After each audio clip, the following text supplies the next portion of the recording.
Jnanam timirandhasya jnanam jana shalakaya chaksharam editam yena tasmai shri gurave namaha.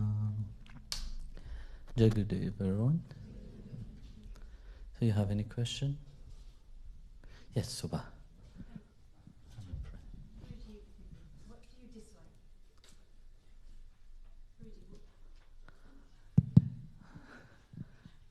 Okay, I can repeat that question. You shocked me. So, Subha is asking Guruji what I dislike.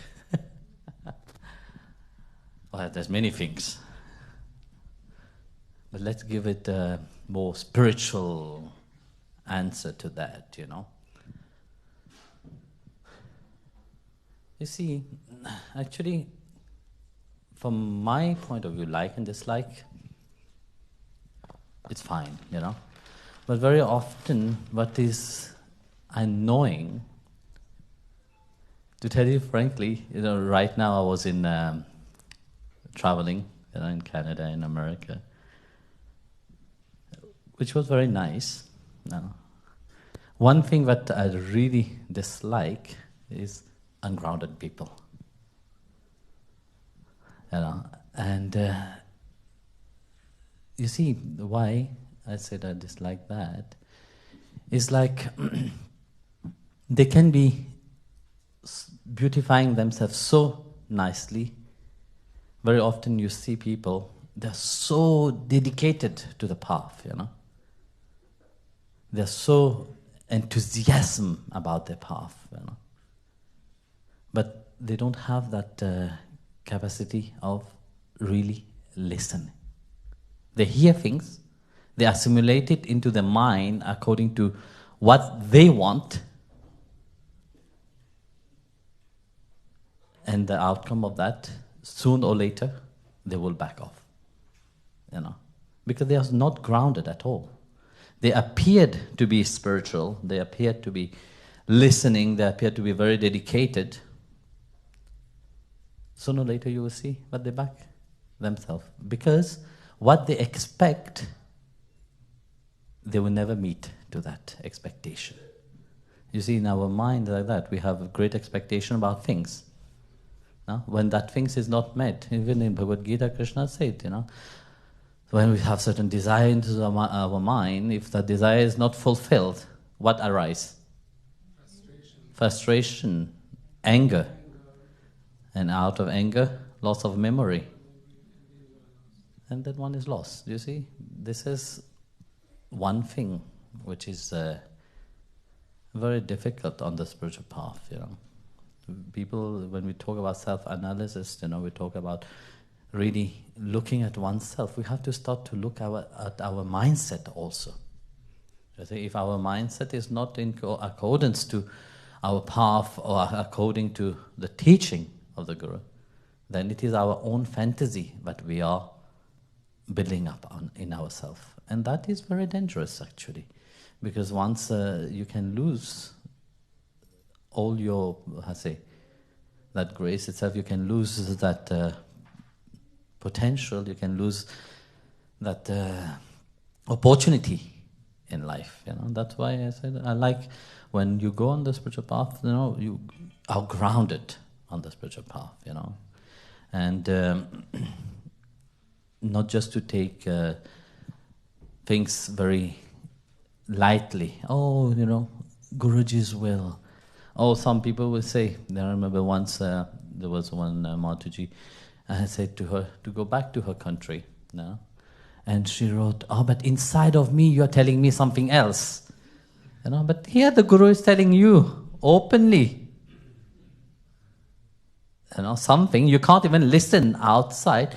How can you trust what you are feeling inside? I said it always, you see, as long as your mind and your heart is not purified completely, you can't listen to your heart. As much as spirituality talk about listening to your heart, listening to your feeling, listening to your intuition, but yet it's a journey toward that. It's a spiritual transformation. It is a certain, you have to purify yourself.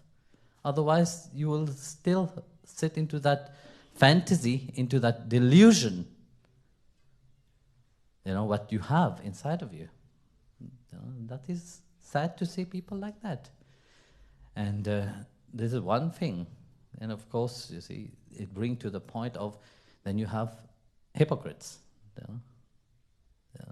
Which people, like Krishna said in the Gita, people just take. But nothing. They absorb, they take things, but yet they don't transform. Whatever you receive, a certain transformation must happen. If that transformation is not happening, then you should start looking at yourself. There must be something, but I'm doing wrong, but I'm not changing. It's not in other people, it's in ourselves. Spiritual journey is about rediscovering of who you are in your potential, in your opportunity, in your glory. It's not just say, yes, I'm spiritual, I'm following that path, I put a nice tilak on and say, yes, I belong to this group or that group. It's about this transformation itself, Then it is without word you will speak. Because it's reflect through you, through your being. You reflect through your action, you reflect through your energy itself. By you being in that presence itself, it transforms. Automatically, you go towards that journey. It's not about talking to people. Very often people say, I have to give love to people. Guruji have said, I have to give love to people. How shall I give love, Guruji? And what in your mind is, I shall tell everybody, I love you, I love you, I love you. No, it's not about that. By mere presence of somebody who have attained to that state, even without word, you will speak. That's why very often you will see, even your family, your friend itself, see, but you're different. They see, oh my goodness, this one is very strange. He's in the spiritual path, or rather they will say, he's in a sect. But what do they perceive? Psychologically deep inside, they perceive that there is a change in that person. He's not the same person which was before as he's now. And that change is that person is truly happy. And I envy that happiness inside of him, because he have reached to that state of happiness which I want to reach, I can't reach. So if I can't reach that, I have to be against him. It's a natural state. You being in that presence, imagine somebody will invite you. You say you're vegetarian. What will be their reaction? What do you eat? As if you don't live. That is the whole question, in the mindset of people. So that transformation must happen. So your presence itself should be an inspiration for others. Your presence itself should be, you're bringing the light to the darkness. The darkness don't go to the light. Have you ever seen the darkness go to the light? No. It's the light that comes to the darkness. So when you call yourself a devotee of Bhagavan, you represent him. You are bringing his love and his light, which is shining through you. And that love and light should be a grounding light. Imagine you go there, you're in a flowery state. Of course people will think that they don't need this kind of people into this world. They need them into the mental hospital. And that is where very often it's sad to see, they come on the spiritual path, but yet they don't have any grounding under their feet. You go to the master, first thing you bow down. Why do you bow down to the master? Because the master is fully grounded. Even if you dwell into the state of realization, you dwell into that love itself, but they're not flying around. Somebody which is flying around can't even lead you to anywhere. They're in their own world, in their own space. So where would they bring you? Nowhere. That's why, when you asked this question, it was a bit funny because I was thinking about that. It's very important to ground oneself. And very often is that people which is not grounded themselves, they don't realize that they are not grounded. Because I was talking in Canada, and you can see those which is ungrounded, they themselves saying, yes, Swamiji. Because they think into their mind that they are fully grounded, everybody else is ungrounded.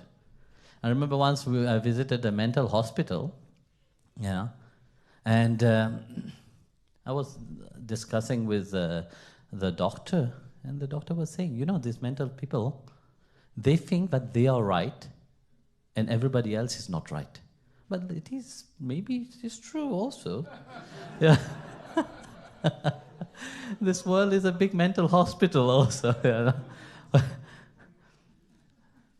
So you see, that mindset itself is very different. But you see, if you can't even listen what the Guru is saying, then you are completely into another drawer.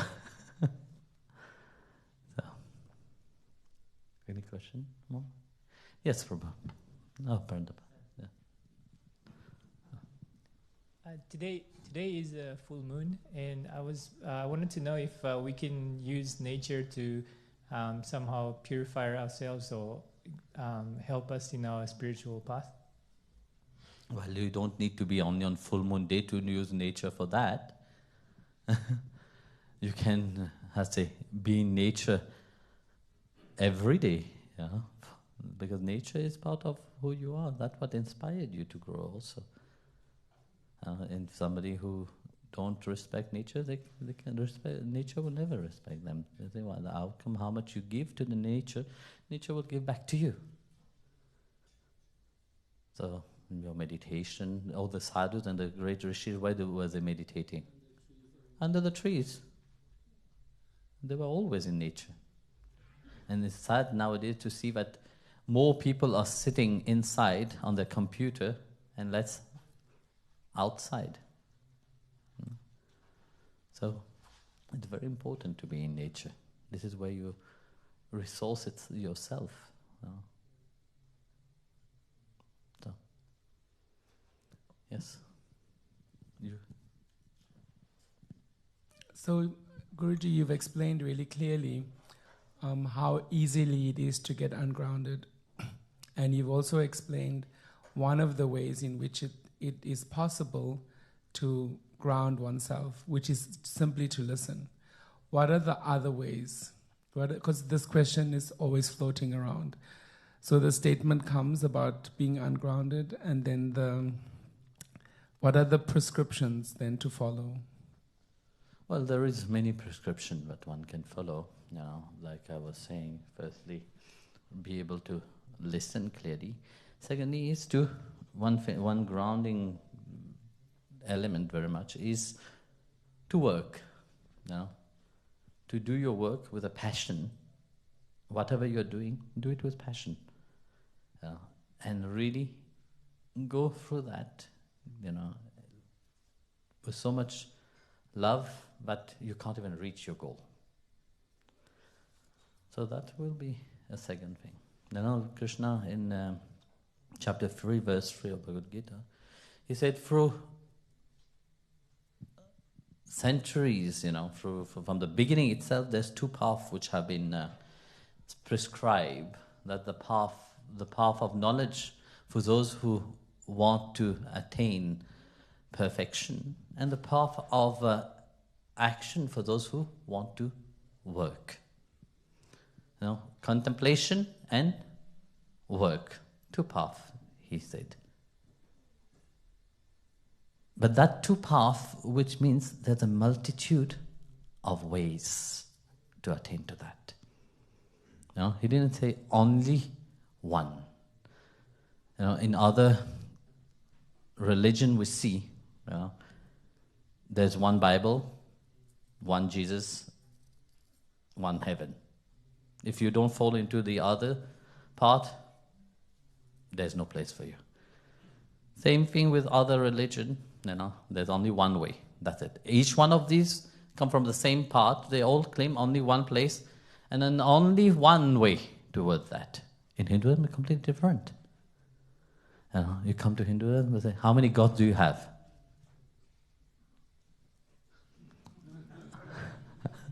How many paths do you have? As many people there is. So each one can trade their own path directly towards that goal. Okay, fine. How many prophets and saints do you have? Hinduism is Sanatan Dharma. It's beginningless and endless, So there is not one person that you can say. You can't say that Vedavyas have created Hinduism. You can't say Krishna have created Hinduism. You can't say that Ram have created Hinduism. No. So everyone which come onto the path, they bring something with them. And it's strange, for the mind of for especially Western mindset, it's very strange to comprehend such vastness, because you have been taught since small, there's only one, and here you come, and then there's many ways. Of course, among all this path, we are better.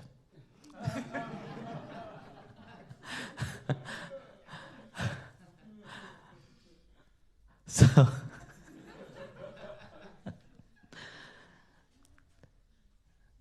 of course, each one have their own path, and each one have their own way to reach to that destination. Then you say, which book are you following? Which scriptures do you follow? Well, say, come, go to the library. We have a whole library of it. It is shocking to the system. That's why people can't, They like to have systematic way, They like to be, indoctrinated only in one way. Make it easy. Then you feel, yes, you are like the prophet yourself. You feel like you are a savior of everybody. You have to go and attack everybody else.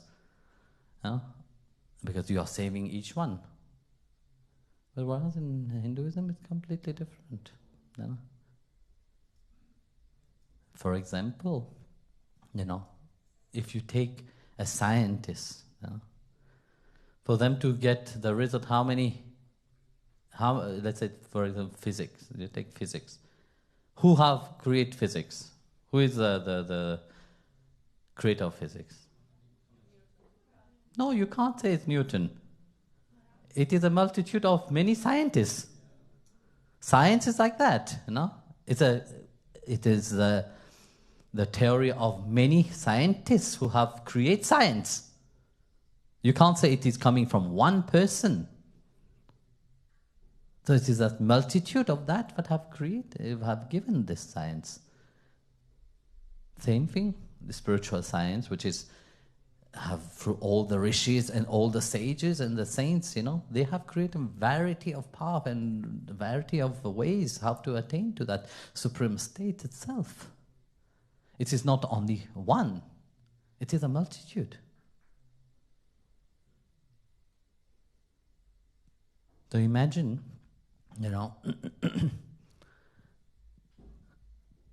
Bhakti Marga will come, you come to Bhakti Marga, there's only one way. We say it, only by sitting here and singing, that's what will bring you to the self-realization.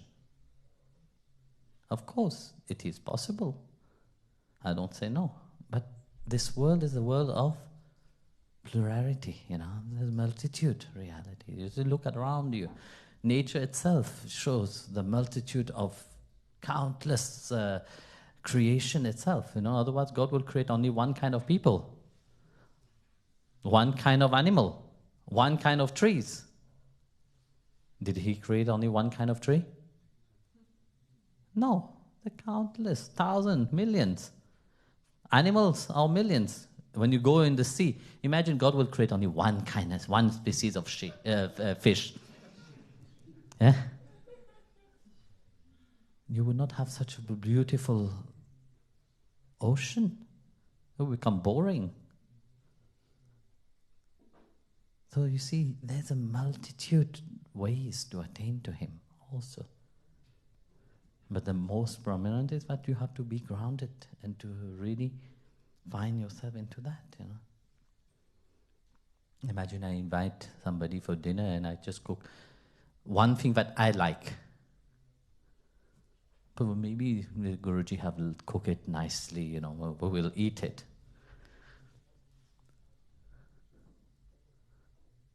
maybe the food is not good, you will still say it is good. Because Guruji have cooked.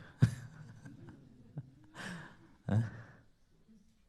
So, you will appreciate, you will say, yes, let me do it because of something. But in reality, no. If it were countless for everybody, you have South Indian dish, North Indian dish, you have pizza, you have pasta, you have variety for everybody. Everybody will enjoy. Then it become a banquet.